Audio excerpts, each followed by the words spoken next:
예, 안녕하세요. 네, 박성훈 형제입니다. 오늘은 성경이 읽어지네 구약편 마지막 시간입니다. 아주 이 책 기억나시죠?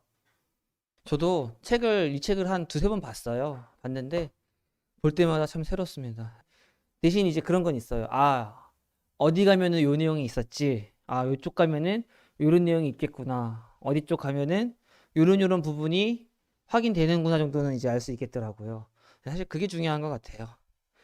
마지막 시간이니까 간략하게 한번 어, 성경을 읽을 때에 특히 이제 연대기 순으로 우리가 읽는다고 하잖아요. 옆에 있는 뭐 시편이라든지 잠언이라든지 전도서 말씀을 일단 다 빼놓고 성경에 나오는 역사적인 사건들에 대해서만 우리가 쭉 읽고 있었는데 간략하게 한번 어, 뭐라 해야 될까요? 정리를 한번 해보도록 하겠습니다. 다 아시는 건데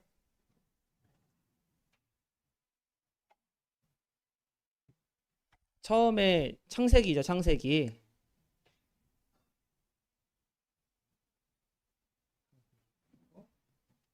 그 다음에 출애굽기가 있죠. 그 다음에 레위기가 있지만 빼겠습니다. 레위기의 역사적인 사실이 안 나와요. 그 다음에 민수기가 있습니다. 그 다음에 신명기 빼고 여호수아로. 그 다음에 사사기로. 그 다음에 저번 주 수요일에 우리가 있었던 어원기.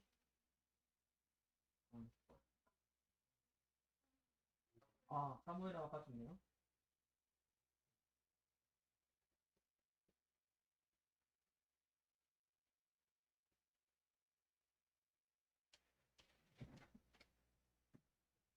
그리고 오늘 또 이어서 할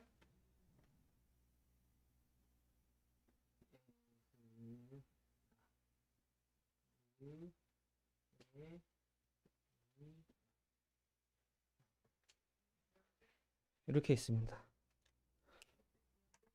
역대상은 천천히 말씀드리도록 하겠습니다. 그래서 우리가 다 아시다시피 창세기 때 하나님께서 천지를 창조하시고 어떻게 해서 세상을 만들고 사람을 만들고 왜 이 세상이 이렇게 됐고에 대해서 쭉 이어지게 나오죠. 그 다음에 하나님이 단 한 명한테 초점을 맞춥니다. 누구였죠? 아브라함이었죠. 창세기에 있어서 아브라함을 하나님이 전 세계에 있는 모든 인구 중에서 단 한 명, 아브라함을 택하시고 그리고 그를 약속을 주시고 너와 본토 아비 친척집을 떠나서 내가 너에게 지시하는 곳으로 가라고 했을 때 아브라함이 그 말을 따르고 갔던 것을 우리가 압니다. 그리고 아브라함으로부터 이삭이 나오고 야곱이 나오고 요셉이 나오고 그러면서 어디로 갔어요? 요셉 때에 다들 아시는 이집트로 애굽으로 가게 됩니다. 애굽에서 잘 살았지만 430년 정도로 잘 살았지만 나오게 되죠. 누구를 통해서? 모세를 통해서. 인구가 약 남자만 60만이었으니까 대충 250만에서 300만 명 정도 되지 않을까. 그 짧은 순간 동안 인구가 아브람 한 명에서 한 민족을 이루게 됩니다. 이집트에서. 그리고 이들이 나와서 뭐 우리가 잘 아시는 만나도 먹고 메추라기도 먹고 뭐 마라의 쓴물도 나오고 여러 가지 사건들을 겪으면서 어쨌든 가데스 바네아라는 곳으로 이들이 이동을 하게 됩니다. 여기서 결정적인 순간이 나오죠. 그 전에 하나 빠졌네. 시내산에 가서 뭘 받았어요? 율법을 받고 하나님과 정식으로 이스라엘이라는 민족이 하나님과 뭘 맺어요? 언약을 맺습니다. 계약을 맺어요. 그래서 보면은 출애굽기 보면은 하나님께서 언약 맺기 전에 이스라엘 백성들이 불평하고 왜 만나밖에 안 주냐 메추라기도 고기도 좀 달라 막 화내고 물 없어요 할 때 이 언약 맺기 전에 하나님이 혼내요 혼내지 않아요? 혼내지 않아요. 잘 보시면은 혼내지 않습니다. 언제 혼내요? 언약이 맺어진 다음에는 언약이 맺어진 하나님과 이스라엘 민족이 언약이 맺어진 다음부터는 그때부터 혼내시는 거를 우리가 볼 수가 있어요. 어쨌든 시내산에서 그렇게 율법을 받고 말씀드렸죠. 국민이 있어야 되고 주권이 있어야 되는데 주권은 무엇으로부터 구체화돼요? 법으로 구체가 됩니다. 항상 법으로. 너 이거 해. 이거 하지 마라. 라는 무엇으로 우리나라 똑같이 법률로 정하잖아요. 주권은 법률로서 구체화된다. 그래서 하나님이 나라를 구성하는 주권을 율법을 통해서 이들한테 허락하셨어요. 언약도 맺으시고 유일하게 언약을 맺은 민족 바로 이스라엘 사람들. 최초의 누구의 언약을 통해서? 아브라함의 언약을 통해서 이 복이 이스라엘 민족에게까지 왔고 이들이 이제 시내산에서 드디어 나라를 하려면 이제 민족도 있고 사람들도 250만 명 정도 있었고 300만 명, 250만 명 그리고 이제 법도 있고 법만 있었나요? 어떻게 하나님을 섬길 것인지 어떻게 예배할 것인지 어떻게 제사할 것인지 누가 제사할 것인지 어떻게 성막을 만들 것인지 세세하게 다 출애굽기와 레위기에 잘 적어놨죠. 이들이 그리고 가데스 바네아에 가서 이제 뭐 하면 돼요? 가나안 땅을 쳐들어가면 되는데 안 쳐들어가죠. 1세대들은 다 죽고 여호수아 갈렙만 남고 여호수아를 데리고 나중에 하나님께서 2세대들을 데리고 40년 동안 광야를 방황한 다음에 여호수아 시대에 어디로 이제 들어가는 거예요? 가나안 땅으로 드디어 들어가서 그 땅을 정복하고 정복할 때에 하나님께서 말씀하셨던 모든 영토들이 있어요. 하나님이 각 민족들한테 각 지파, 12지파한테 말씀하셨던 모든 영토가 있는데 그 모든 영토를 여호수아가 다 100% 정복했나요?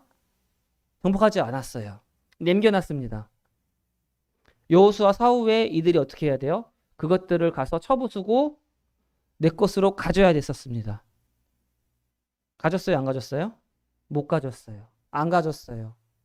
그들과 함께하기 시작했어요. 그래서 이들한테 무엇이 들어오는 거예요? 세상적인 우상들에 대한 것들. 산당에서 따로따로 신을 섬기는 그런 문화들. 이런 것들이 이스라엘로 흡수되기 시작합니다.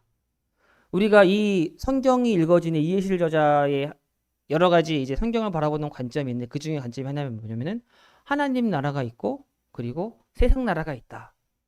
그래서 하나님께서는 하나님의 모습을 보여줄 수 있는 통로로서 하나님 나라로서 이스라엘을 선택하셨는데 이 이스라엘 민족이 세상 나라를 무찌르고 더 강성하게 되고 정말로 하나님이 어떤 분이신지를 알려주기를 원하셨는데 이스라엘 나라가 그걸 했어요? 못했어요? 철저한 실패의 기록이 바로 뭐예요? 사사기입니다. 사사기. 물론 중간중간에 삼손이라든지 드보라와 바락이라든지 기드온이라든지 수많은 사사들 통해서 구원해 주긴 하셨지만 결국에 가서는 이들이 실패했습니다. 하나님께서는 원했던 나라가 뭐라고 말씀드렸어요? 왕이 원래 없는 나라. 세금도 안 걷어요. 군대도 없어요. 그럼 나라가 유지가 될까요? 안 될까요? 정부 체제가 없습니다. 행정부가 없어요. 나라가 유지돼요? 안 돼요? 원래는 안 되는 게 맞습니다만 하나님께서는 유지될 수 있도록 모든 것들을 만들어 놓으셨어요. 무엇을 통해서? 율법을 통해서. 그리고 율법을 너희들이 열심히 공부하고 지키고 그 안에서 레위 지파를 통해서 제사를 드리고 그러기만 하면 이들한테 무엇이 약속되어 있었어요? 커다란 번영과 성공이 약속되어 있었습니다. 하나님만 잘 섬겨도 되는 나라. 하나님만 잘 섬기고 내가 마음대로 할 수 있는 나라. 하나님을 사랑하고 이웃을 사랑하면은 그 가운데 자유함이 있는 나라. 그 누구도 나한테 세금을 뺏어가지 않고 벌금도 매기지 않고 그래도 잘 돌아갈 수 있는 나라. 이게 원래 하나님은 원하셨던 나라인데 이스라엘에 왕이 없었으므로 그들이 자기 소견에 옳은 대로 행하였더라라는 사사기 마지막에 나오는 그 말씀. 왕이 원래 누구였는데? 하나님이셨는데 이들이 까먹은 거예요. 눈에 안 보이니까. 그리고 그들과 함께 있었던 다른 가나안의 여러 민족들, 도시국가들은 누가 있었어요? 왕도 있고 군인들도 있고. 이스라엘은 군인이 없었습니다. 사사기 시대 읽어보셨죠? 사사기. 군인이 있어요? 없습니다. 군대 장관이 있었나요? 세금도 안 걷었어요. 상비군이요, 상비군. 군인들이 없었습니다. 근데 이들이 어떻게 이겼어요? 다른 나라들을? 하나님께서 도와주셔서 그냥 믿음으로 나팔 불고 나갔더니 누가 나와요? 박 갈던 박서방이 나오고 물고기 잡던 이서방이 나오고 전혀 뭐 싸움 같은 거 해보지도 않고 칼 한 번 작업은 줄 어떤 사람들이 농기구 들고 나와가지고 우르르 몰려 나왔는데 철저하게 훈련받았고 철병거가 있었고 칼과 창들을 갖고 있었던 그 이방의 민족들 많죠. 블레셋도 있었고 암몬 족속도 있었고 뭐 수많은 가나안 족속들을 그들이 이깁니다.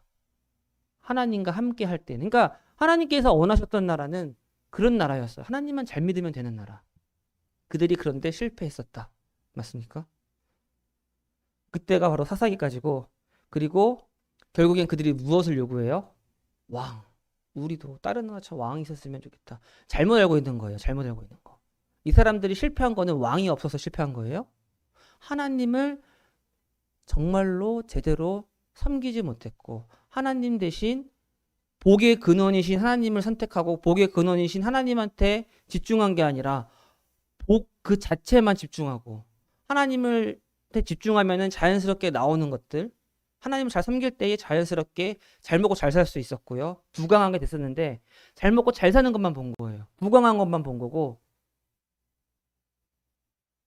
하나님을 봤어야 됐는데 근데 우리도 마찬가지인 것 같아요. 먼저 그의 나라와 그의 의를 구하라. 그리하면 이 모든 것을 너희에게 더하시려 했는데 먼저 그의 나라와 그의 의를 구하면 되는데 우리도 비슷한 것 같죠. 이 모든 것을 더하시려는 이 모든 것에 대한 초점이 딱 가 있는 것 같아요. 우리도 그런데 이 당시에 이스라엘 백성들도 그랬다. 하나님한테 초점이 간 게 아니라 복의 근원인한테 초점이 간 게 아니라 눈에 보이는 것들. 다른 나라 봤더니 어때요? 잘 싸우거든요. 아, 왜 잘 싸우지? 봤더니 그 나라에는 군대도 있었고 군대 장관들도 있었고 왕도 있었고 뭐 일 터지면 왕이 탁 나와가지고 칼이랑 방패랑 막 병거 쫙 끌고 나오고 야 저게 바로 진정한 나라지. 그러면서 정말로 슬프게도 그들이 왕을 요구하고 하나님이 사무엘을 통해서 말씀하셨죠. 너희들 왕 있으면은 왕이 너희들을 주관할 거고 세금 걷어갈 거고 여러 가지 성들을 쌓을 때마다 불러낼 거고 힘들게 할 건데 그런데도 필요하냐? 주세요, 주세요 해서 선택하셨던 왕이 누구예요? 첫 번째 왕이 사울 왕, 사울 왕입니다. 그 다음 왕이 이제 잘 아시는 바로 다윗.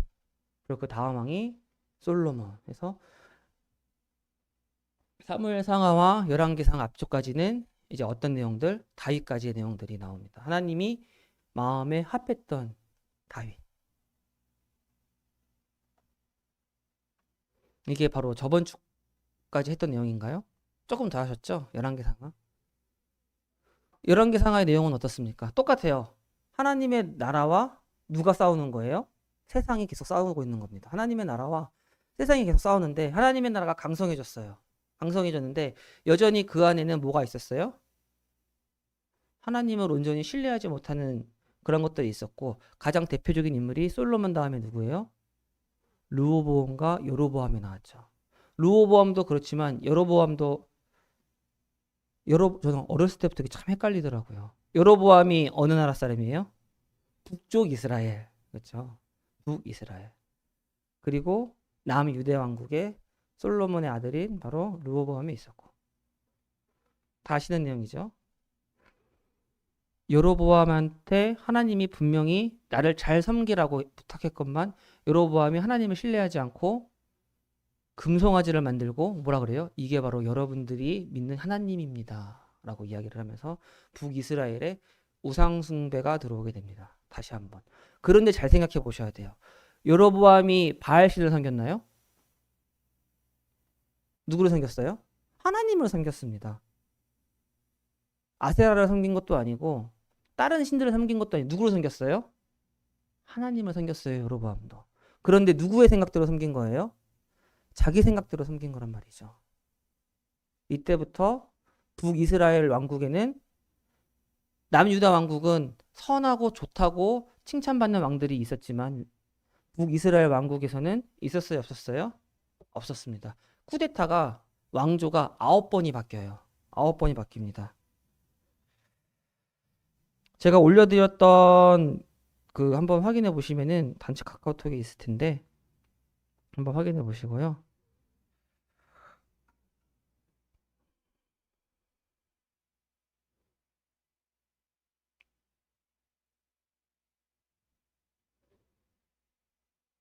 그래서 북이스라엘 왕국이 고작 210년 동안 지내면서 그 210년 동안 지내는 동안 쿠데타가 9번이 발생합니다. 그 중에 대표적인 가장 오랫동안 북이스라엘을 다스렸던 가문이라고 하죠. 아니면은 왕조라고도 할 수 있고 가문에서 두 개 저번 주에 배웠던 오므리 왕조와 예후 왕조가 있습니다. 여기를 간단하게만 아주 설명을 드리자면은 그래서 열왕기 상하는 초점이 어디에 가 있냐면은 북이스라엘 왕국에 초점이 많이 가 있어요. 왜 그런 줄 아십니까? 왜 그럴까요? 원래 더 훌륭한 데는 남유다 왕국인데 초점이 북이스라엘 왕국에 많이 초점이 맞춰져 있어요. 왜 그럴까요? 왜냐하면은 북이스라엘 왕국에서 뭐가 일어났어요? 영적인 전투들이 일어나고 있었거든요. 누구를 통해서? 아합과 이세벨을 통해서. 맞습니까? 남유다 왕국에는 영적인 전쟁이 별로 없었어요. 근데 하나님의 나라가 든든히 서가면 좋았는데 하나님의 나라를 누가 쳐들어오는 거예요 지금? 세상 나라가 쳐들어왔는데 무엇을 통해서 쳐들어왔냐? 결혼을 통해서 쳐들어옵니다. 결혼을 통해서. 그래서 열왕기 상과 하를 보시면은 열왕기 하 15장인가요? 7장인가요? 거기까지 계속해서 북이스라엘 왕국과 유다의 여러 가지 사건들이 나오긴 하는데 제일 많이 나오는 왕이 누구예요?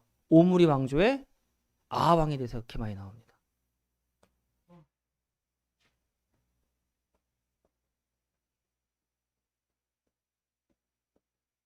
그 유명한 아하 왕.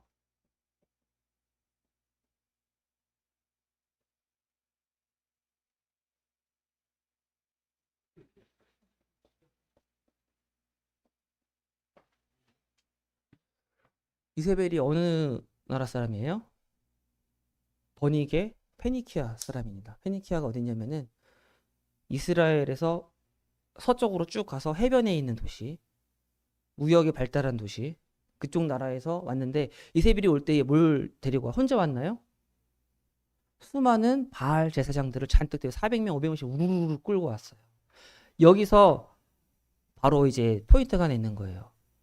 왜 아하방이 그렇게 많이 나오냐면은 그 전에는 북이스라엘이 누구 섬겼어요? 하나님 섬겼어요. 비록 산당에서 금송아지를 섬겼을지언정 그거를 누구라고 얘기했어요? 하나님이라고 얘기했어요. 근데 이세벨이 우르르 바알을 데리고 오고 그 다음부터는 하나님이 대신 드디어 이제 본격적으로 무엇을 하는 거예요? 진정한 우상 숭배를 시작하고 하나님께서 그냥 가만히 계셨나요? 가만히 안 계셨어요. 그래서 열왕기 상하에서 이 얘기가 집중적으로 나오는 이유가 이겁니다. 이세벨을 통해서 이 세상에 있는 죄의 세력이 쳐들어온 거나 마찬가지예요. 이스라엘 왕국에. 그렇게 쳐들어왔을 때에 하나님께서는 누구를 쓰신 거예요? 그 유명한 엘리야와 엘리사를 사용을 하신 거죠. 그래서 저번 주에 수요일 날에 말씀 들으셨을 거예요. 엘리야가 그 아람의 왕이들 랍사게죠. 랍사게한테 기름을 붓고요. 그리고 또 예후한테 기름을 부으라고 했는데 예후한테 기름을 직접 다 안 부었어요. 결국에 누가 부었어요? 엘리사가 부었죠.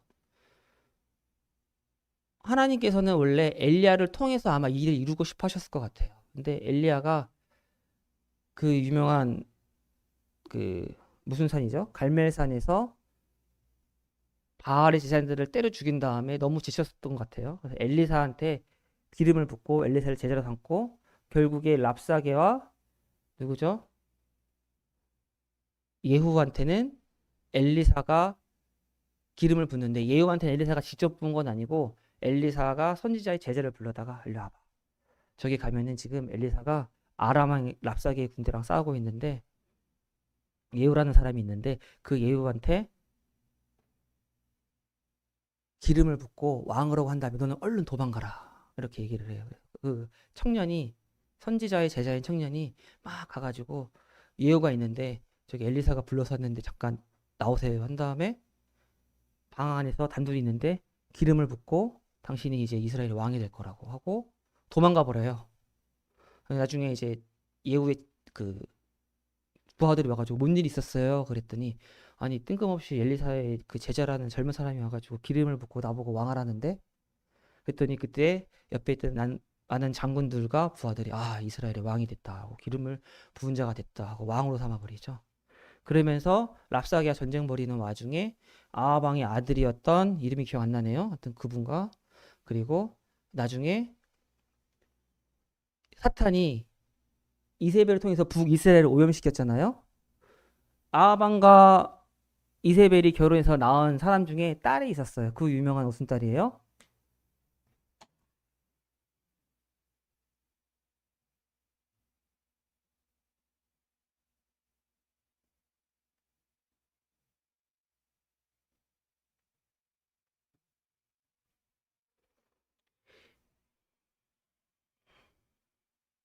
이 아달랴 딸이 누구와 결혼해요? 유다 왕국의 여호람이라는 왕과 여호람이랑 저도 항상 볼 때마다 헷갈려요. 여호람이라는 왕과 결혼합니다. 음,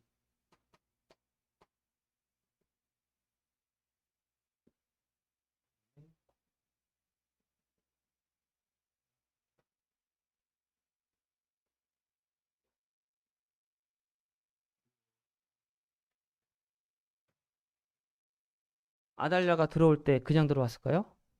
똑같아요. 이세벨이 들어올 때 누굴 데리고 왔어요? 바알의 제사장들을 데리고 왔던 것처럼 아달랴도 여호람 왕과 결혼을 할 때에 누구를 데리고 와요? 다른 이방 제사장들과 사람들을 데리고 오고 이 사람들을 통해서 드디어 이제 남유다 왕국에도 뭐가 들어오는 거예요? 우상 숭배가 본격적으로 아주 제대로 들어오기 시작하는 겁니다. 요 호라 왕이 누구와 결혼함으로써 이세벨의 딸인 아달랴와 결혼함으로써 그래서 이제 열왕기 하에 그 내용이 나오죠. 그러니까 계속 싸우는 거예요. 이게 보면은 단순히 뭐 치고받고 싸우는 것 같은데 그 이면에는 뭐가 있냐? 세상 나라와 누가 싸우는 거예요? 하나님 나라가 싸우고 있는 걸로 보시면 됩니다. 아합왕이라는 건 누가 싸웠어요? 엘리야와 엘리사가 싸웠었고 요라 왕이 살던 남유다 왕국에는 아달랴를 통해서 세상이 침범하면서 악한 왕인 아하시아였나요? 네, 아하시아.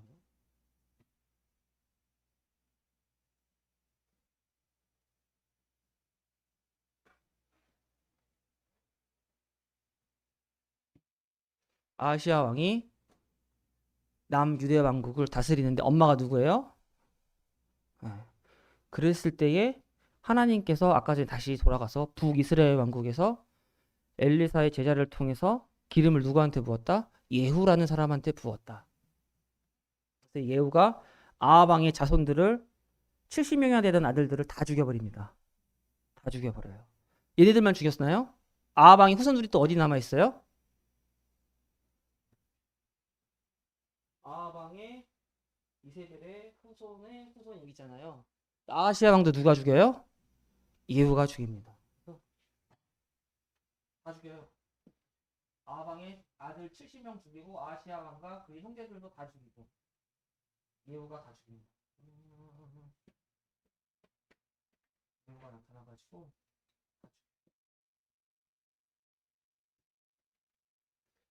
그럴 때에 살아남은 아달랴가 다 죽었네. 왕 될 사람이 없네. 유다 왕의 후손들을 다윗의 후손들을 다 죽이면 되겠네. 다 죽여버려요. 누구만 빼놓고 자기가 낳은 아들이 아닌 시 네. 갑자기 기억 안 나네요. 시브리였나? 아닙니다. 요아스입니다. 요아스인데 아달랴가 낳은 아들이 아니라 시비아라는 사람이 여호람 왕과 맞나? 네, 시비아 맞네요. 여기 둘이서 이렇게 사랑해서 낳은 요아스 요아스라는 왕이 나타나겠습니다. 그러면서 아달 아달랴가 몇 년 동안 남유대 왕국을 다스렸는데 나중에 결국에는 요아스가 아달랴를 죽이고 요아스로 다시 이제 다윗 왕의 계보가 다시 이어지게 돼요. 큰일 날 뻔했죠. 큰일 날 뻔했죠. 열왕기 상하에서 나오는 내용이 물론 여러 가지가 있지만 가장 주된 핵심 포인트는 사실은 이겁니다. 이거. 싸운 거. 누가 싸운 거예요? 이 여자들랑 싸운 거예요. 사실은. 여자들은 누구를 위해서 있었고요? 바알들. 악의 세력들. 마귀의 세력들을 등에 업고 나타났지만 이들과 싸웠는데 북이스라엘 왕국은 그래서 예후가 이제 누가 돼요? 예후 왕조가 되면서 북이스라엘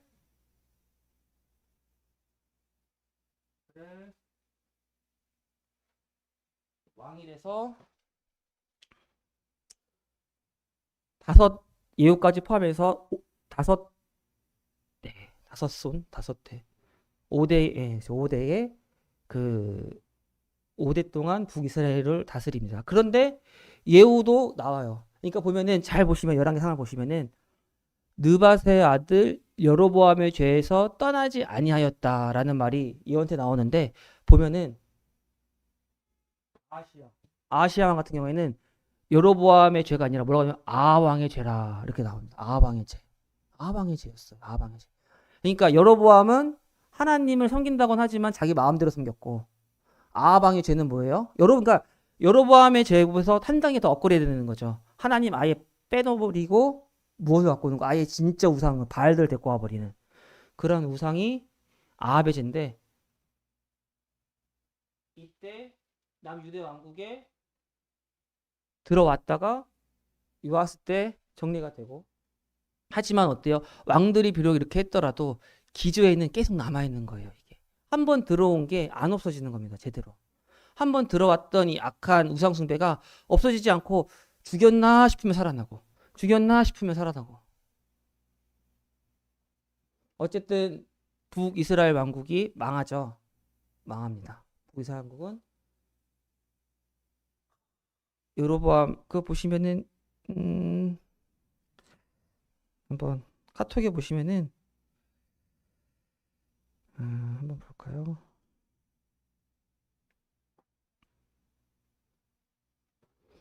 카톡에다 아직 안 올려드렸네요. 이런. 어쨌든 망하죠. 그러면서 이제 격가지라고 하기 좀 그렇지만 어쨌든 뭐 요나라든지 이런 사람들 그런 이제 북이스라엘 선지자들이 나왔었고요. 그리고 이 나라가 누구한테 망해요? 북이스라엘 왕국이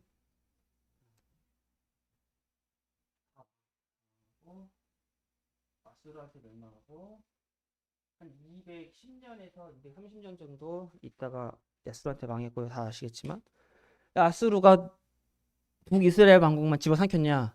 당연히 아니죠. 바로 밑에 묻던 나라가 있어요.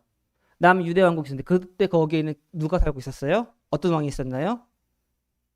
그 유명한 히스기야 왕이 살고 있었어요. 다행히 하나님을 나름 잘 믿었던 히스기야 왕이 살고 있었고 히스기야 왕한테 그 아수르의 왕이 쳐들어왔는데 이스라엘 그 예루살렘 성을 똘똘똘 감싸가지고 사네립이죠. 왕 사네립이라고 하는 왕이랑 와가지고 아수르 왕인 사네립이 이제 북쪽에 사마리아와 북이스라엘 왕국을 막 무너뜨렸으니까 남유대 왕국에도 쳐들어왔단 말인데 그때 히스기야가 눈물로 기도하고 그리고 저 막 하나님을 업신여기면서 신나게 막 하나님을 모욕했던 이 사람들 혼내주세요 했더니 하룻밤 동안에 18만 4천 명인가요? 18만 명이 몰살을 당해요. 천사한테. 싹 죽어버립니다. 사네립이 덜덜덜 떨면서 하룻밤 만에 갑자기 사람이 다 죽었으니까요. 덜덜덜 떨면서 아수르로 돌아가서 죽어버리고요. 어쨌든 아수르와 누가 싸웠다? 히스기야 왕이 싸웠다. 근데 히스기야 왕이 이렇게 잘했는데 히스기야 왕의 아주 악한 아들이 또 나와버렸어요. 그 유명한 므낫세라는 왕이. 여기서부터 아마 이제 우리가 저번 주 여기까지 했죠.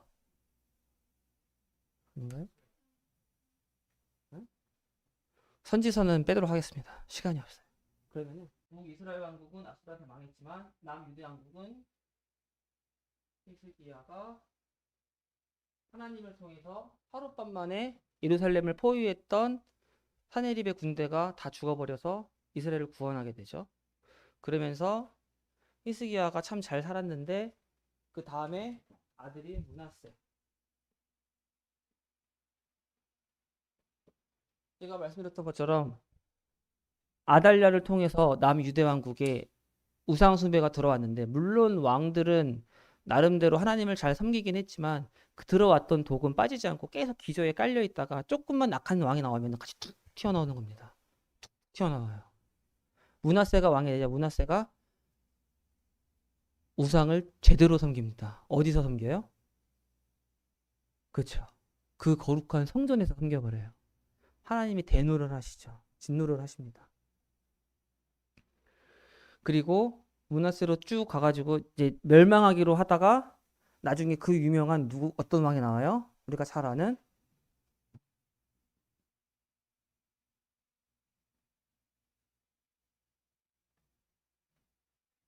지금 기억이 잘 안 나는데 요시야 왕이 므낫세의 손자였나? 그랬을 거예요. 아닌가? 아무튼 그건 정확하지 않습니다만 어쨌든 요시야 왕이 나와서 남유대 왕국을 다스릴 때에 잘 다스려요? 못 다스려요? 너무너무너무너무 잘 다스리죠.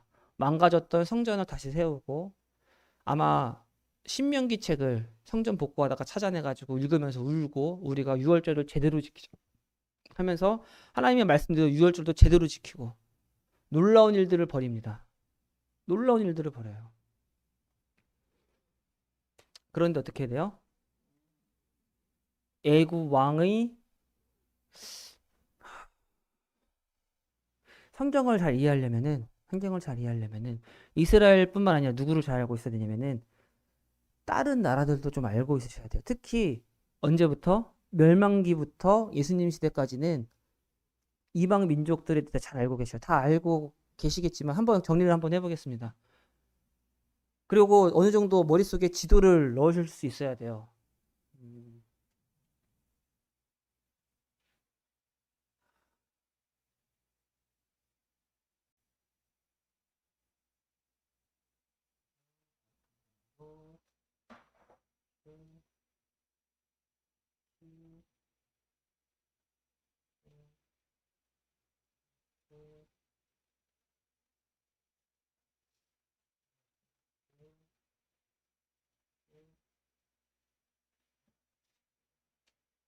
지도입니다.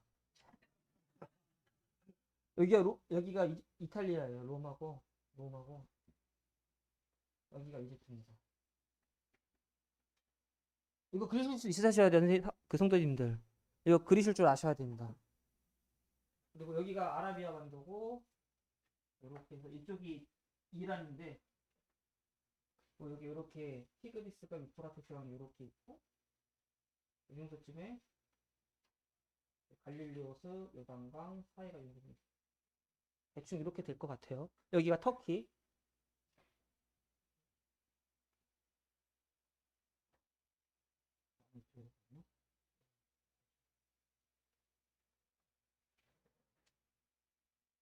이집트는 항상 이집트였어요. 크게 뭐 없습니다. 근데 아까 전에 잘 나갔던 왕 북이스라엘을 무너뜨렸던 아수르 왕국이 처음에 여기 있다가 누구한테 무너져요? 신바벨론 제국한테 무너지는 신바벨론 제국한테 무너지고 그리고 그 신바벨론 제국이 이제 또 누굴 무너뜨리는 거예요? 하나님의 쓰임을 받고 남유다 왕국을 무너뜨리는 거죠. 아수르가 여기 있었고 그리고 바벨론도 여기 있었고 바벨론 왕국은 그 유명한 메데 바사 제국이죠. 미디안 페르시아한테 멸망한 미디안 페르시아는 원래 여기 있던 나라가 아니에요. 어디 있던 나라냐면은 여기 이란에 있던 나라인데 이란에 있던 나라가 힘이 너무 세져가지고 여기까지 넘어와서 다 점령을 한 거죠. 터키까지 다 엄청 크게. 그래서 우리가 간단하게 이쪽을 지배했던 나라가 첫 번째는 아수르, 그 다음에 뭐라 그랬죠? 바벨론 제국, 그 다음에 페르시아,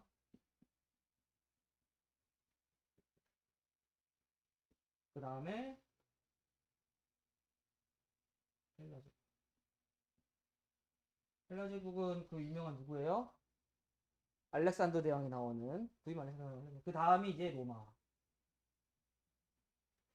아수르한테 북이스라엘이 멸망당했고, 바벨론한테 남유대왕국이 멸망당했고, 페르시아 제국 때에 키루스 왕, 고레스라고 나오죠. 성경에는 에스라에 나오는 고레스 왕이 드디어 해서 멸망 페르시아 때 집으로 가.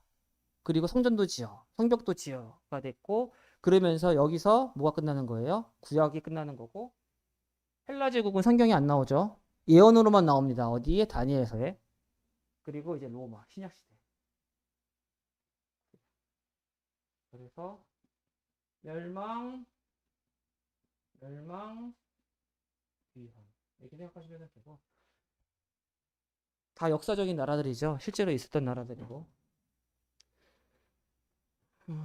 아무튼 이걸 아셔야지, 이 정도 아셔야지 성경을 볼 때에 아 지금 어떤 시대에 있고 이런 일이 벌어졌구나라는 걸 아실 수가 있고. 자, 이제 제가 카톡에 올린 거를 간단하게 보겠습니다.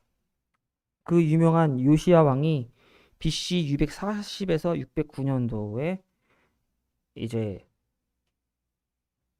여기를 남유대 왕국을 다스리고 있었어요. 요시야 왕이. 근데 요시야 왕이 아수르 제국이 망했어요. 누구한테 망했다고요? 바벨론한테 망했죠. 근데 요시야 왕이 바벨론을 좋아했을까요? 싫어했을까요? 아니 아수르를 좋아했을까요? 싫어했을까요? 아수르를 싫어했어. 당연히 북이스라엘 왕국을 멸망시켰던 아수르 왕국이 싫어했죠. 자기네들을 쳐들어왔고 옛날에. 그래가지고 바벨론이랑 여기가 이제 바벨론이 있었고 여기 아직 아수르가 남아 있었고 아수르가 이집트한테 도와주세요를 합니다. 그래서 이집트가 도와줄게 해가지고 가야 되는데 누구를 통해서 가야 돼요? 누구죠 여기가? 남유대왕국을 통해서 아수르로 간 다음에 연합을 해가지고 바벨론이랑 싸우려고 했어요. 그런데 이 꼴을 요시야 왕이 보고 싶어요? 보기 싫어요? 보기가 싫은 거예요.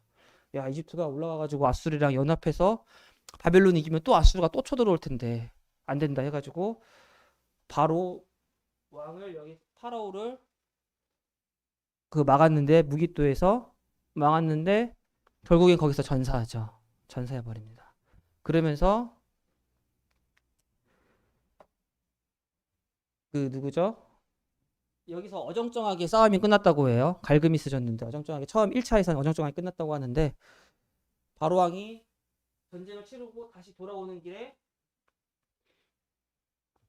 보시면은 그 시간순 성병복이 8강 역대상하 멸망 카톡 올려드리면 보시면은 요시야 왕이 죽었잖아요. 전쟁 벌이다가 죽으니까 이스라엘 남쪽 유대 왕국 사람들이 바로 여호와 하스라는 왕을 세웁니다. 근데 몇 달 있었어요? 몇 달 안 있었습니다. 몇 달 왕 못 해먹고 전쟁 벌이고 다시 돌아가던 파라오가 느고라고 하죠. 느고라는 파라오가 자기 마음에 드는 왕으로 갈아치워요. 바로 그 왕이 여야김이라는 왕입니다. 여야김. 근데 여야김 시대에 누가 쳐들어와요? 아수르도 이제 망하고 바벨론이 쳐들어오는 거죠. 바벨론이 쳐들어와서 여호야김 시대. 여호야김은 누가 세웠어요? 아까 전에 이집트 파라오가 세웠다고 했죠.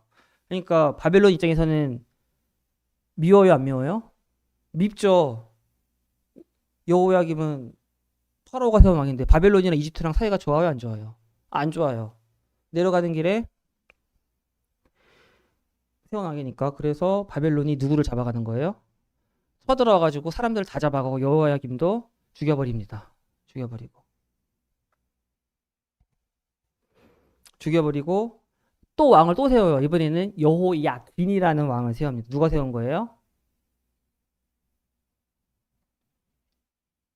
아니죠. 잘못 말씀드렸는데요. 여호야긴이라는 왕을 이스라엘 유대왕국 사람들이 잠깐 세웠는데 마찬가지예요. 여호야긴 왕이 아니라 바벨론에서 누구를 세우냐면은 시드기야라는 왕을 따로 세웁니다. 근데 시드기야도 마찬가지로 바벨론이랑 사이좋게 지내지 않고 누구한테 계속 가려고 그래요? 이집트로 가려고 합니다. 그러니까 그래서 바벨론 왕이 이 어정쩡한 이 이집트 사이에 끼어 있는 이 남유대 왕국을 컨트롤하기 위해서 한 번 쳐들어오고 두 번 쳐들어오고 하다 안 되니까 세 번째 쳐들어가지고 싹 잡아간 거라고 생각하시면 됩니다. 세 번이어서 처음에 들어가가지고 왕들을 세웠는데 어정쩡하게 세우고 이 사람들이 말을 안 들으니까 결국에는 한 번 들어가고 두 번 들어가고 세 번 들어가면서 이 사람들을 다 세 번째 철저하게 이제 예루살렘이 어떻게 됐어요? 무너지고 시드기야 왕은 눈이 뽑혀가지고 끌려가고 여호야긴은 그 전에 미리 끌려갔는데 여호야긴 왕은 나중에 페르시아 제국에서 선대를 해주죠. 잘 먹고 잘 살게 도와준다. 여호야긴 왕을 보시면은 주요 선지자가 있어요. 요시야 왕 때에 누가 있었어요?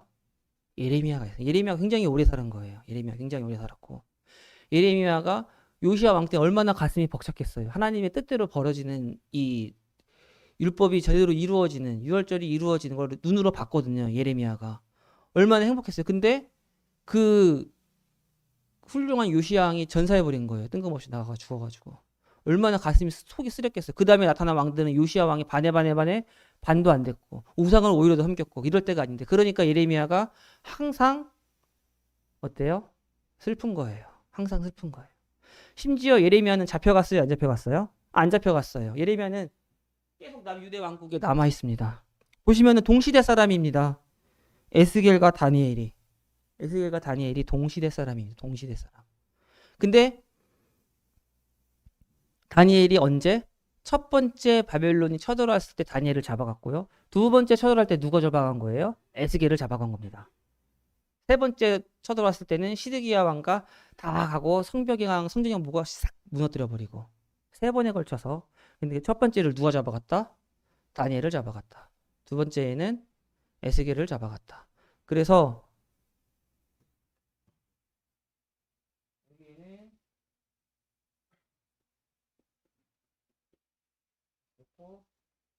여기 한 요 정도쯤에 바벨론 제국의 수도가 있었어요. 예. 그러니까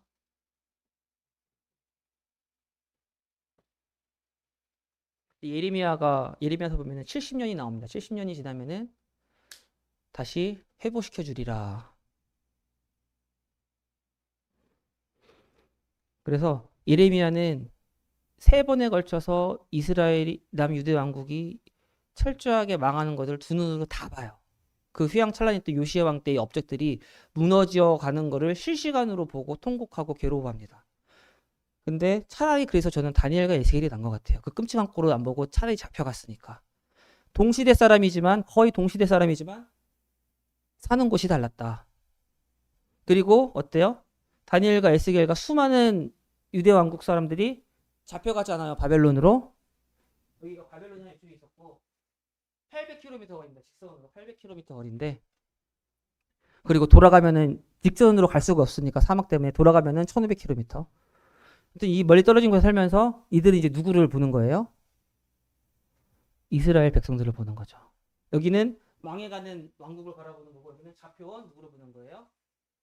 이스라엘 백성들, 유대 백성들, 유대 민족들을 바라보면서 뭐라는 거예요? 그래도 하나님은 너희를 버리지 않았다. 그래서 에스겔과 다니엘서가 뭐가 나오는 거예요? 예언들이 나오는 겁니다. 비록 너희가 지금 과거의 큰 잘못 때문에 바벨론으로 잡혀왔을지언정 나는 하나님은 절대로 버리지 아니하겠노라라고 누구를 통해서 다니엘과 에스겔을 통해서 예언을 통해서 말씀하시는 거고 그 예언이 이루어져요 안 이루어져요? 이루어집니다. 작년 말에 한번 했었던 것 같아요. 다니엘서 간략하게 예언들에 대해서 궁금하신 분은 찾아보세요. 저희 유튜브에. 네, 아무튼 그렇습니다. 그래서 약간 결이 다르죠. 똑같은 동시대인데 살았던 곳이 다르고 하나님께서 보여주신 것도 서로 달랐어요. 그러고 있다가 바벨론 왕국에 느부갓네살 왕이 죽고 다리오 왕도 죽고 벨사살이라는 왕이 나타납니다.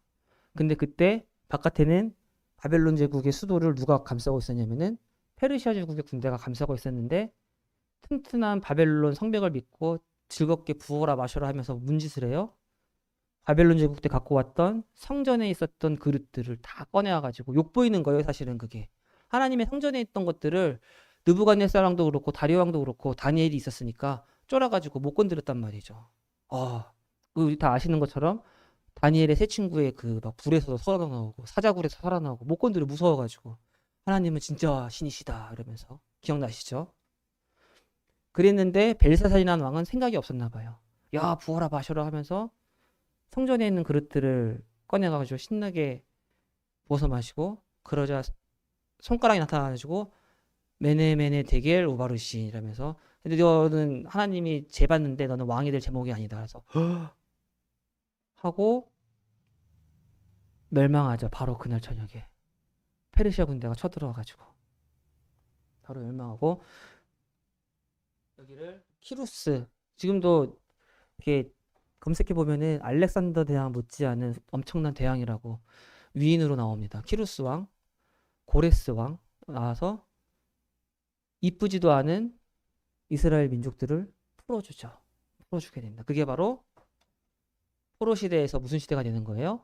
귀한 시대가 되는 겁니다. 귀한 시대. 귀한 시대. 그러니까 하나님의 나라에 다시 이제 열왕기 상하를 다시 한번 가볼까요? 열왕기 상하. 하나님의 나라에 이스라엘이라는 나라에 이세벨과 아달랴를 통해서 들어온 우상 숭배가 결국에는 골물대로 골면서 터져버렸고 하나님께서 결국에 이들을 약속하셨던 대로 신명기에 약속하셨던 대로 그들을 다 멸망시켜 버렸어요. 또 신명기와 레위기에서 언약하셨을 때 또 그들을 어떻게 하셨어요? 다시 살리셨어요. 살리시면서 이제 누가 나오는 거예요? 에스라와 느헤미야가 나오는 겁니다. 그리고 에스라와 느헤미야 동시대 사람이 한 명 있죠. 누구예요? 그 유명한 에스더가 있습니다. 에스더. 고레스 왕 때 1차로 누구를 보내요? 스룹바벨을 데리고 와서 스룹바벨과 함께 성전을 세우고 성전을 세우는데 시원하게 한 게 아니라 십몇 년씩 중간에 터만 세워놓고 십몇 년씩 쉬었다가 학개와 스가랴라는 선지자의 도움으로 다시 힘내자 해가지고 다시 성전을 만들고 근데 성전을 만들고 그러니까 1차 기한이 BC 538년이니까 그리고 성전 제국은 510년이니까 들어오자마자 바로 만든 게 아니라 20몇 년 동안이 걸린 거예요. 20몇 년 동안 그거를 만들었고 그 동안에 에스더의 불임자 사건, 다들 아시는 하만 사건이 있었고요. 동시대 사람들이요. 재밌어요. 스룹바벨도. 그리고 한참 지난 다음에 성전이 완공됐는데 성전은 완공됐으나 그 안에서 일할 사람들이 있어요, 없어요? 제대로 없는 거예요. 이때 하나님이 누구를 쓰시는 거예요? 그때 바로 에스라를 쓰십니다. 에스라가 학사였고 율법에도 능하고 훌륭한 사람이었다고요. 이 사람이 쓴 책이 뭐예요?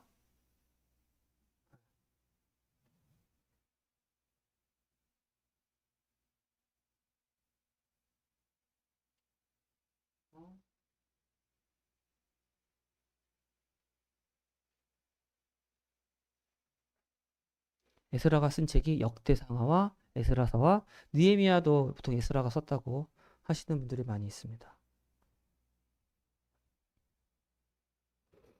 에스라가 보니까 스룹바벨에 가가지고 성전을 세웠는데 제대로 돌아가요, 안 돌아가요? 안 돌아갑니다. 에스라 너무 무서운 거예요. 이제 돌아가서 성전을 재건했다는데 이 일을 어떡하나? 성전 재건은 몇 년? 60년이에요. 올해가 2026년이니까 60년 전이면 언젠가요? 80년, 60년, 1960년대에 우리나라 따지면 1960년대에 있었던 일들을 그러니까 이게 보면은 에스라, 스룹바벨, 뭐 에스라 이게 되게 막 가까워 보이는데 사실은 몇 세대가 걸쳐서 일어났던 굉장히 장구한 세월에 걸쳐서 일어났던 일이고 에스라가 보니까 안 되겠거든요. 그래서 쓴 책이 뭐예요? 역대상하. 역대상하를 제가 이렇게 해놨죠. 창세기부터 어디까지? 11개 상하까지의 내용이 다 어디에 들어가 있어요? 사실은 역대상하에 다 들어있어요. 그래서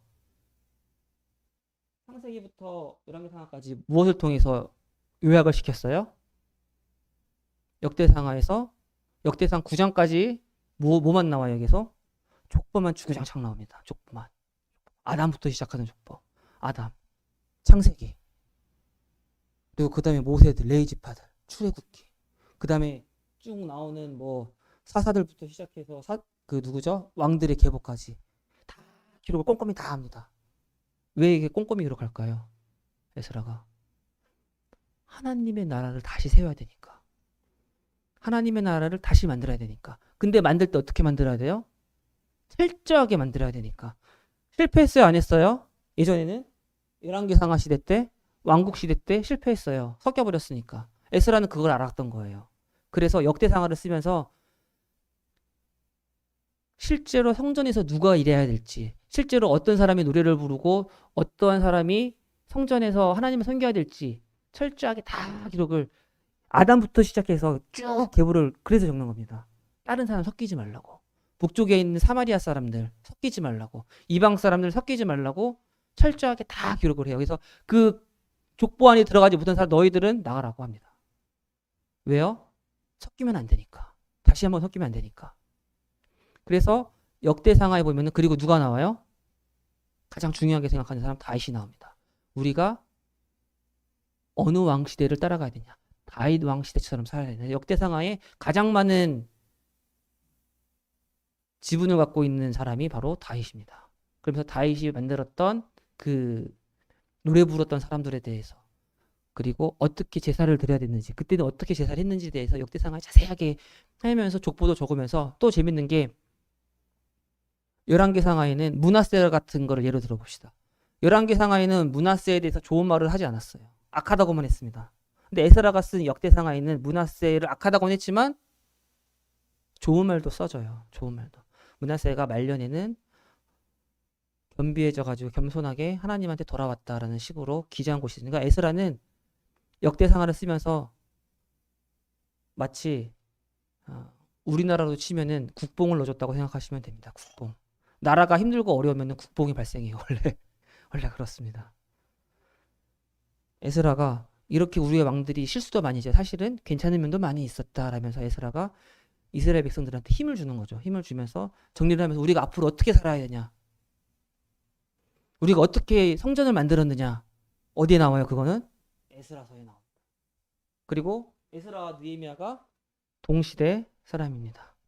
물론 느헤미야가 좀 늦게 오긴 했지만 느헤미야는 이제 3차 때 왔죠.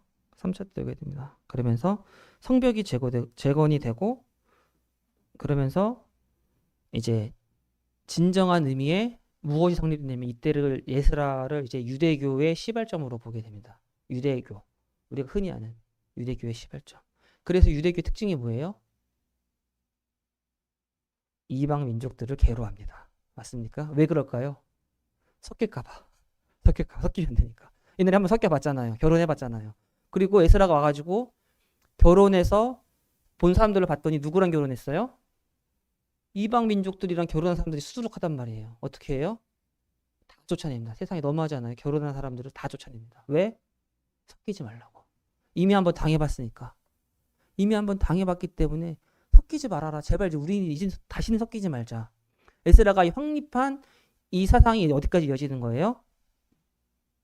로마 시대까지 이어져서 바리새인이 나오는 겁니다. 맞습니까? 신약 시대까지 이어지는 거예요. 에스라 이 확립되었던 얼마나 좋아요, 사실은. 얼마나 훌륭하고. 그래서 이 역사를 알면은 왜 이렇게 그 예수님 시대에 이스라엘 사람들이 유대 민족들이 이방인만 보면은 막 치를 떨고 나가라고 하고 성전에만 들어오면 돌 던져서 죽이고 왜 그런지 알 수 있어요. 그러면서 이렇게 구약 시대가 끝나게 돼요. 그러면서 이제 마지막 뭐 말라기도 나오는데 그래서 창출민수사 열왕기상하 함상타 다 보신 다음에 한번 역대상하를 다시 한번 보시면은 족보가 딱 있으니까 요 사람은 대충 뭐 여기에 뭐 어디 있었지? 대충 요 사람은 뭐 있었지? 이런 식으로 이제 머릿속에서 돌아가기 시작하면 그때부터 뭐가 되는 거예요? 성경이 잘 익히고 재미가 있어지는 겁니다. 좀. 네, 그때부터 재미가 좀 있어져요. 물론 어렵긴 하겠지만 재미가 있어집니다. 좀 공부를 하셔야 되고 아는 만큼 보이는 거니까요. 이거 또 이 저자가 계속해서 강조하는 게 뭐예요? 전투다. 전투. 세상 나라와 하나님 나라의 전투다. 끊임없는 전투인데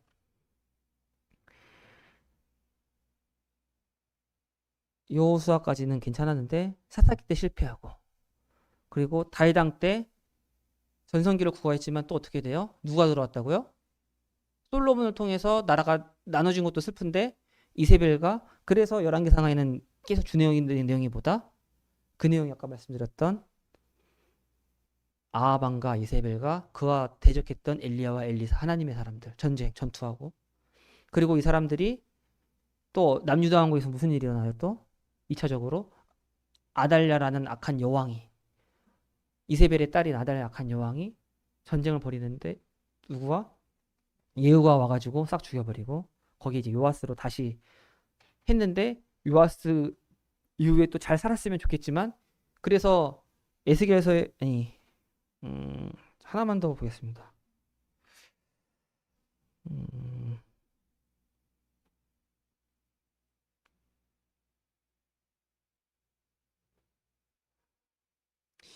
예레미야 3장 6절에 보면은 이런 말이 있어요. 요시야 왕 때에 여호와께서 또 내게 이르시되 너는 배역한 이스라엘이 행한 바를 보았느냐 그가 모든 높은 산에 오르며 모든 푸른 나무 아래로 가서 거기서 행음하였도다. 8절에 보면은 내게 배역한 이스라엘이 간음을 행하였으므로 내가 그를 내쫓고 그에게 이혼서까지 주었을 때 그의 반역한 자매 유다가 그러니까 이스라엘은 하나님께서 내쫓고 이혼서까지 해서 내쫓았다는 거예요. 북이스라엘 왕국이 멸망했죠. 그런데 어느 왕 시대에 하나님은 가장 잘 믿었었던 어떤 왕 시대? 요시왕 시대 때 에리미야한테 말씀하신 거예요. 그러니까 왕은 하나님을 잘 섬겼을지언정 그 기재에는 여전히 뭐가 있었다는 거예요?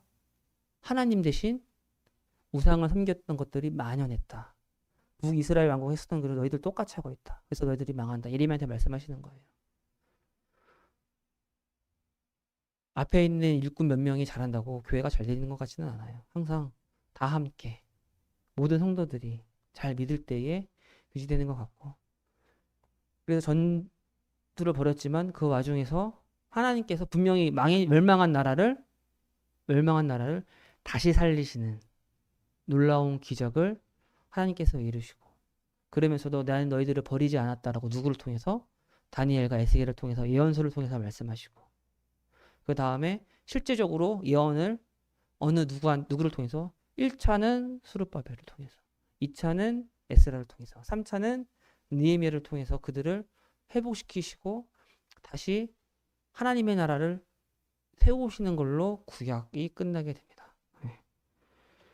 최대한 간략하게 해봤어요. 간략하게. 그래서 헷갈리시면은 11개 상하 시대는 이세벨과 아달랴가 핵심 인물입니다. 이세벨과 아달랴가 핵심 인물. 그리고 그 다음에는 에스라가 핵심 인물. 그렇게 생각하시면 됩니다.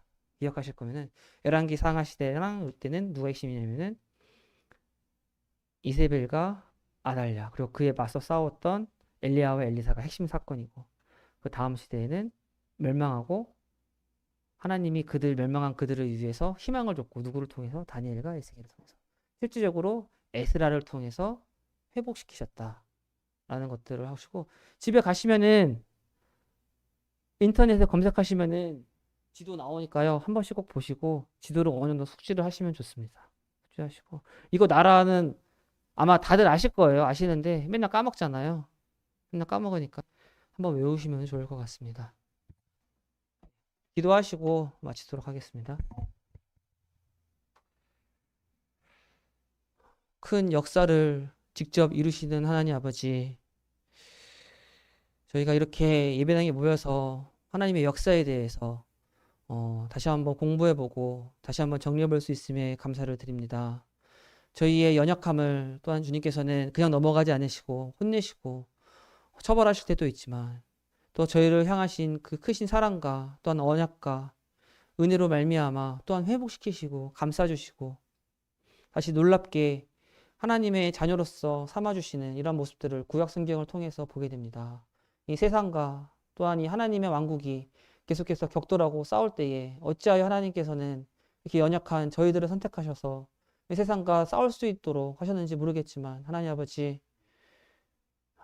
저희가 하나님을 의지하고 하나님을 신뢰하여서 실제 생활에서 한 발자국 내딛고 세상에서 이길 수 있도록 저희들을 도와주시고, 또한 저희에게 예정되어 있는 완벽한 승리를 저희가 이 땅에서도 맛보고 지금도 하나님과 함께 지낼 수 있게 되기를 기도합니다. 저희의 믿음을 열어주시고, 또한 성경을 볼 때에 정말 즐거움으로 읽을 수 있도록 저에게 지혜를 부어주시기를 기도합니다. 이 모든 것 감사드리오며 예수 그리스도의 이름으로 기도했습니다. 아멘.